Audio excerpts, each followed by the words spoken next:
अस्सलाम वालेकुम व्यूअर्स, आप देख रहे हैं हमारा चैनल रिच पाकिस्तान और मैं हूं आपका मेजबान अब्दुर्रहमान।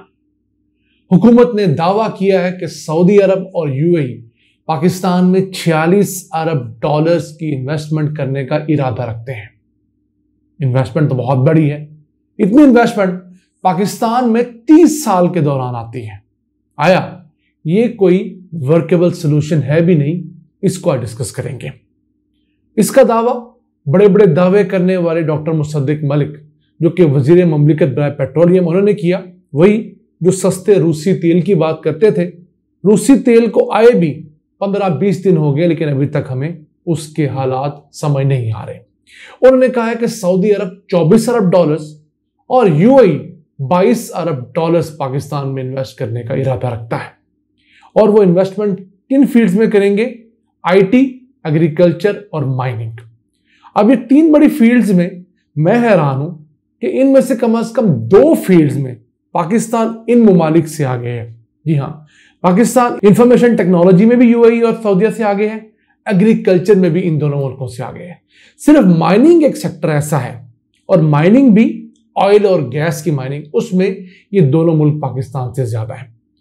तो ऐसी फील्ड जिनमें इन मुमालिक एक्सपर्टीज नहीं है, किस तरह इन्वेस्ट करेंगे? ये 26 नहीं 46 अरब डॉलर्स का सवाल है।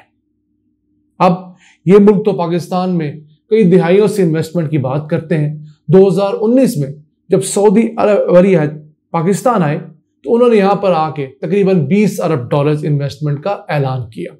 एमओयू साइन हो गए।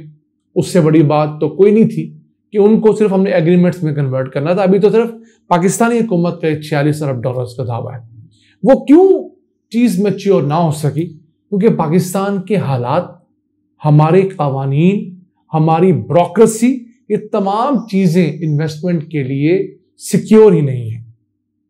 मैं खुद कई ऐसे ओवरसीज को जानता हूं जो पाकिस्तान में इन्वेस्ट करना चाहते थे, लेकिन गुज़िश्ता 1-1.5 साल में जो हालात रहे, वो लोग अरबों डॉलर की इन्वेस्टमेंट करने से रुक गए हैं।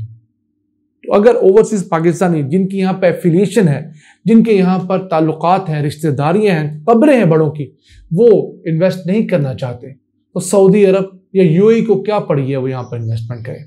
हाँ, वो हमारे असासे जरूर खरीदने में इंटरेस्टेड है, और असासे वो जो प्रॉफिटेबल है। मिसाल के तौर पर उन्होंने कराची पोर्ट के ऊपर 4 बर्थ्स ले ली, 50 साल के लिए ले ली। समझ लीजिए मेरी और आप सुनने वालों की जिंदगी में तो कम से कम वो पोर्ट्स, वो बर्थ्स अब यूएई के ही हैंड ओवर रहेंगे। तो उसमें हमने क्या पाया? सिर्फ 50 मिलियन डॉलर्स हमें दिए उन्होंने, 5 करोड़ डॉलर्स। हैरान कुन बात नहीं है? कहां हम अरबों डॉलर्स की बात करते हैं और कहां चंद मिलियंस के ऊपर हम अपना सौदा कर देते हैं। इसके बाद इस्लामाबाद एयरपोर्ट की बात हो रही है, फिर एलएनजी प्लांट्स की बात हो रही है।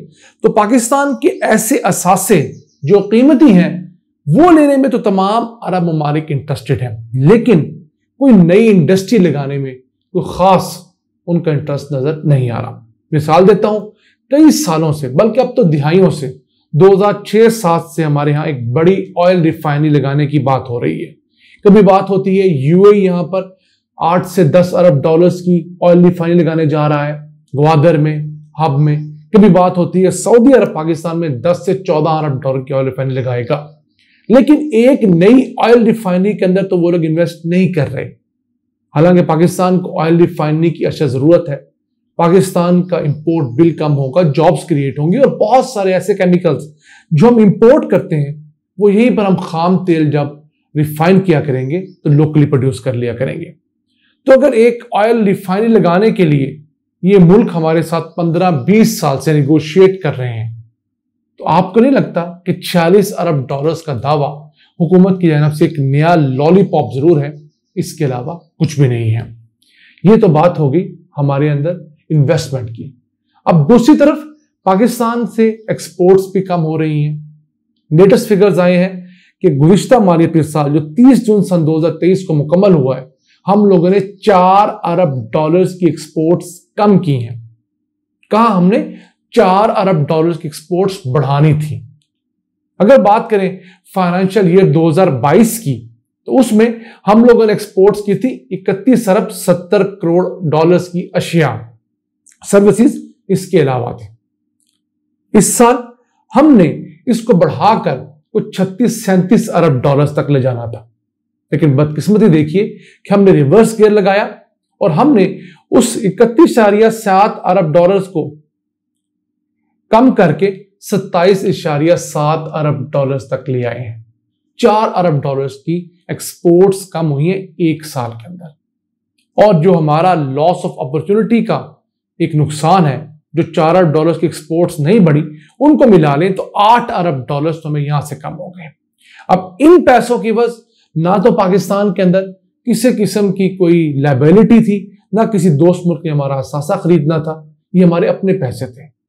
तो कैसे मुमकिन है कि जो पैसे हम खुद कमाते हैं, खुद कमा सकते हैं, वो तो हम ना कमाएं और दोस्त मुल्कों से हम कर्जे लेकर, इमदाद लेकर या अपने असासे गिरवी रखवाकर चंद पैसे लेकर अपना मुल्क चला लें? ये चीज वायबल नहीं है। अब जो एक्सपोर्ट्स कम हुई हैं उनमें एक मेजर हिस्सा हमारी टेक्सटाइल एक्सपोर्ट्स कम हुई हैं, फिर रेमिटेंसेस कम हुई हैं, उसके फिगर्स अभी आए नहीं, उसके फिगर्स भी आएंगे तो आपको बताएंगे। फिर फॉरेन डायरेक्ट इन्वेस्टमेंट, पूरी दुनिया से जो लोग पाकिस्तान इन्वेस्ट करते हैं मुख्तलिफ कारोबारों में, वो बहुत हद तक कम हुई है। तो इन हालात में ये दावा महज एक दावा है या इलेक्शन में जाने का एक बहाना है, वरना इतनी बड़ी रकम हमारे इन कवानीन के साथ, इन सियासी हालात के साथ और इस ब्रोकरेज के साथ किसी सूरत मुमकिन नहीं। आप आर्मी चीफ को छोड़कर उस कमेटी के अंदर चीफ ऑफ ज्वाइंट स्टाफ और दीगर तमाम फोर्सेस के हाथ भी डाल लें तो हमारे ग्राउंड के लोग, जो क्लर्क हैं, जो सेक्शन ऑफिसर्स हैं, दीगर लोग जिन्होंने फाइल्स पे काम करना है, ऑन ग्राउंड वर्क करना है, वो जब तक काम नहीं करेंगे तो तमाम ऊपर वाले लोग नाकाम रहेंगे। ये वो मसला है जिसको कोई हुकूमत बशमूल पीटीआई, पीएमएलएन, पीपल्स पार्टी एड्रेस करने के लिए तैयार नहीं है। क्यों? ये समझते हैं कि बज़ाहिर कॉस्मेटिक चेंजेस करके, मेकअप करके चीजें चल जाएंगी, ग्राउंड पर चीजें बेहतर नहीं करेंगे तो मामला ऐसे ही चलते रहेंगे। हम अल्लाह से दुआ गो हैं कि इससे ज्यादा इन्वेस्टमेंट पाकिस्तान आए, लेकिन वो इन्वेस्टमेंट पाकिस्तान के प्राइवेट सेक्टर में फैक्ट्रियां लगाने में आए। अब चाइना की बहुत इन्वेस्टमेंट आई पाकिस्तान के अंदर, अरबों डॉलर्स की, मोटरवेज बनाने के अंदर, पावर प्लांट्स लगाने के अंदर, लेकिन फैक्ट्रियां लगाने में इन्वेस्टमेंट कम आई। और असल जॉब्स, असल इन्वेस्टमेंट का फायदा फैक्ट्रियां लगाने में होता है, क्योंकि एक सड़क बन रही थी, साल 2 साल में बन गई, उसके बाद उसमें कोई जॉब जैसा क्रिएट नहीं होती। लेकिन अगर फैक्ट्री लग जाए तो अगले 30, 40, 50 साल जब तक वो फैक्ट्री चलती रहती है, वो रिफाइनरी काम करती रहती है, जॉब्स क्रिएट होती हैं और हर साल पाकिस्तान की एक्सपोर्ट्स बढ़ती हैं, पाकिस्तान का जीडीपी बेहतर होता है। नाज़रीन, ये था आज का एपिसोड। हमें उम्मीद है आपने बहुत सारी चीजें क्लियर की होंगी। अल्लाह से दुआ करें हमारे हालात बेहतर करें। अपने मेजबान अब्दुल रहमान को इजाजत दीजिए। अल्लाह ने के बाद।